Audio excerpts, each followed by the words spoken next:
So hello everyone, তোমরা সবাই কেমন আছো? আশা করি সবাই ভালো আছো, সুস্থ আছো। কিন্তু আমি একদমই ভালো নেই। আমার ভীষণই শরীর খারাপ হয়ে গেছিলো পুরীতে এসে। জ্বর এসেছিল এবং সর্দি কাশি সব মিলিয়ে একটা খুব বাজে সিচুয়েশান তৈরি হয়েছিল। আশা করি তোমরা আমার ভয়েস শুনে বুঝতে পারবে এখানে। তো আমরা সেদিন চলে গেছিলাম পুজো দেওয়ার কারণে। ভিডিওটা অনেক দিনের করা, কিন্তু এতদিন আমি পোস্ট করতে পারিনি কারণ এটা এডিট করতে পারছিলাম না আমি আমার অসুস্থতার কারণে।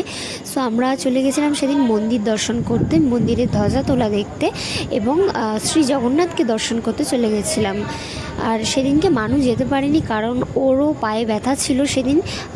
সমুদ্রে ঢেউ খাওয়ার দরুন ওর পায়ে একটু লেগেছিল।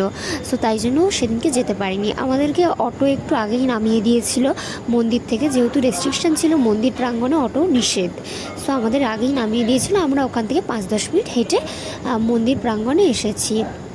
মন্দির প্রাঙ্গণ কিন্তু ভীষণ সুন্দরভাবে এখন আলাদাভাবে বাঁধানো হয়েছে, সরকারি ব্যবস্থাপনা নেওয়া হয়েছে। এখানে মানুষজনের বসার জন্য আলাদা করে চেয়ার রাখা হয়েছে, আলাদাভাবে সরকারি শৌচালয় করা হয়েছে, আলাদা করে এখানে ব্যাগ জুতো সব কিছু রাখার ব্যবস্থা করা হয়েছে।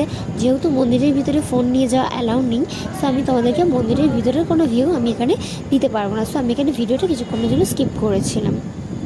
তারপরে বেরিয়ে আমরা জুতো ব্যাগ মোবাইল সব কিছু নিয়ে বাড়ির দিকে রওনা দিচ্ছিলাম, কারণ সেদিন মানু ছিল হোটেলে, একা ছিল যেহেতু।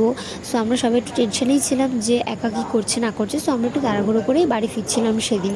আর এখানে দেখো মণিমা একদম মানে আমার সাথে সাথে যাচ্ছে আর সবসময় বলছে আমাকে একটু ক্যামেরায় নে, যে চলে আসো তুমি আমার ক্যামেরায় চলে আসো। তারপর আস্তে আস্তে দেখি মণিমা একদম পিছিয়ে গেছে ফটো তুলতে তুলতে, আর দেন আমি আর মা সবাই আগিয়ে এসেছি।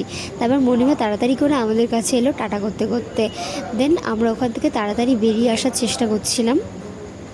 পুজো টুজো দিয়ে আমাদের একদম কমপ্লিট হয়ে গেছে গাইস। এতদিন ভিডিও দিতে পারিনি বলে তোমরা একদম রাগ করো না, আমি এবার থেকে রেগুলার ভিডিও দেবো।